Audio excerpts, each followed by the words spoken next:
வணக்கம் friends, welcome to தக்ஷதாSamayal. இன்னைக்கு வீடியோவில் நம்ம ரெண்டு வகையான பாப்கார்ன் பார்க்க போகிறோங்க. ஒன்று கேரமல் பாப்கார்ன், ரெண்டாவது சினிமா தியேட்டர் பாப்கார்ன். வாங்க அது எப்படி செய்கிறதுன்னு வீடியோக்குள்ளே போய் பார்க்கலாம். கேரமல் பாப்கார்ன் செய்கிறதுக்கு அடுப்பில் வெயிட்டான கடாய் ஒன்று வச்சுக்கலாங்க. அதில் 1 ஸ்பூன் எண்ணெய் விட்டுக்கலாம். அடுப்பு இப்போ லோ ஃப்ளேமில் தாங்க இருக்குது. பாருங்கள், எண்ணெய் சூடாயிருச்சு. நம்ம பாப்கார்ன் பொரிச்சுக்கலாங்க. 2 விதமாக பாப்கார்ன் இருக்குங்க மார்க்கெட்டில். இந்த மாதிரி சன்னமாக ஓரத்தில் வெள்ளையாக இருக்கிற பாப்கார்ன் தான் நம்ம இது பாப்கார்னுக்கு வாங்கிக்கணும். திக்காக இருக்கிற பாப்கார்ன் வாங்கக்கூடாதுங்க. கம்மியாக 1 கைப்பிடி போட்டுக்கலாங்க. பொரிஞ்சு வரும்போது கடாய் அளவுக்கு வந்துடும். அதனால் மூடி போட்டு மூடிடலாங்க, இல்லாட்டி பொரிஞ்சு மேலே வந்துடும்.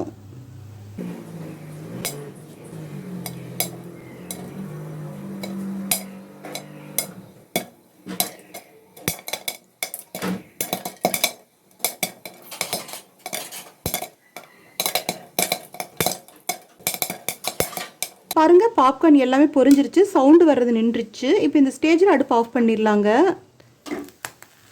எல்லாத்தையும் வடிச்செடுத்து வேற ஒரு பிளேட்டில் வச்சுக்கலாங்க. ஃபர்ஸ்ட் ரவுண்ட் எடுத்துட்டோம். செகண்ட் ரவுண்ட் பொரிக்கிறதா இருந்ததுன்னா திரும்ப 1 ஸ்பூன் எண்ணெய் விடணுங்க. எண்ணெய் இல்லாமல் பொரிச்சோன்னா கருகீரும். அதனாலங்க 1 கைப்பிடி போட்டுக்கலாம். பாருங்க, சோளம் நல்லா பொரிஞ்சிருச்சு. இப்போ அடுப்பு ஆஃப் பண்ணிட்டேங்க. திறந்து பார்த்துக்கலாம். கேரமல் பாப்கார்ன் செய்கிறதுக்கு அடுப்பில் ஒரு பாத்திரம் வச்சுக்கலாங்க. எனக்கு நான்ஸ்டிக்கோ அலுமினியமோ யூஸ் பண்ணுறதுல இஷ்டம் இல்லைங்க. அதனால் நான் சில்வர் பாத்திரம் வச்சுருக்கேன். அடுப்பு இப்போ லோ ஃப்ளேமில் தாங்க இருக்குது. அதில் நம்ம 3/4 கப் சர்க்கரை சேர்த்திக்கலாங்க. பாருங்கள், சர்க்கரை நல்லா மெல்ட் ஆகி வந்துட்டுருக்கு. பாருங்கள், சர்க்கரை நல்லா உருகி வந்துட்டுருக்கு. அதில் நம்ம 1 ஸ்பூன் வெண்ணெய் சேர்த்திக்கலாங்க. பாருங்கள், வெண்ணெய் சேர்த்து நம்ம நல்லா மிக்ஸ் பண்ணி விட்டுட்டோம்.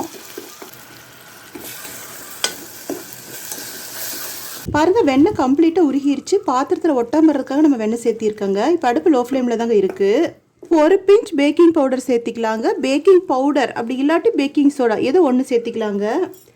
நல்லா மிக்ஸ் பண்ணி விட்டுறலாம். பேக்கிங் பவுடர் இல்லாட்டி பேக்கிங் சோடா ஏதோ ஒன்று சேர்த்திக்கலாங்க. சேர்த்ததுமே பாருங்கள், ஒரு மாதிரி நொறையாக பொங்கி வந்துட்டுருக்கு.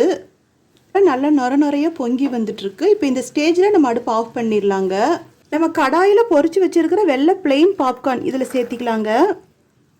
நல்லா மிக்ஸ் பண்ணி விட்டுடலாம். அடுப்பு ஆனில் வச்சு பெரட்டக்கூடாதுங்க, ரொம்ப இறுகிரும். அதனால் அடுப்பு ஆஃப் பண்ணிட்டு நம்ம பெரட்டணும்.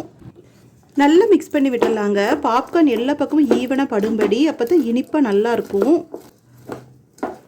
சினிமா தியேட்டர் பாப்கார்ன் செய்யறதுக்கு அடுப்பில் கொஞ்சம் வெயிட்டான கடாய் வச்சுக்கலாங்க. கடாயில் 1 ஸ்பூன் எண்ணெய் விட்டுக்கலாங்க. எண்ணெய் சூடாகிறதுக்குள்ளேயே 1/2 ஸ்பூன் உப்பு, 1/2 ஸ்பூன் மஞ்சள் பவுடர் ரெண்டையும் மிக்ஸ் பண்ணிக்கலாங்க. மிக்ஸ் பண்ணது இந்த ஆயிலில் சேர்த்துடலாம். கலந்து விட்டுறலாங்க. பாருங்க, நல்லா மிக்ஸ் ஆயிருச்சு. 1 கைப்பிடி பாப்கார்ன் சேர்த்திக்கலாங்க. மூடி போட்டு மூடிடலாங்க. இப்போ அடுப்பு லோ ஃப்ளேமில் தான் இருக்குது.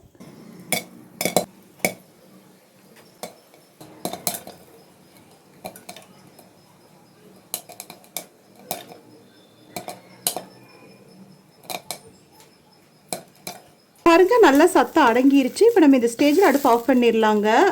சினிமா தியேட்டர் பாப்கார்ன் ரெடி ஆயிடுச்சு. நம்ம சேனல் பிடிச்சிருந்தா லைக் பண்ணுங்கள், கமெண்ட் பண்ணுங்கள், ஷேர் பண்ணுங்கள், சப்ஸ்கிரைப் பண்ணுங்கள். அப்படியே பக்கத்தில் இருக்கிற பெல் ஐக்கனையும் மறக்காமல் கிளிக் பண்ணுங்கள். தேங்க்யூ.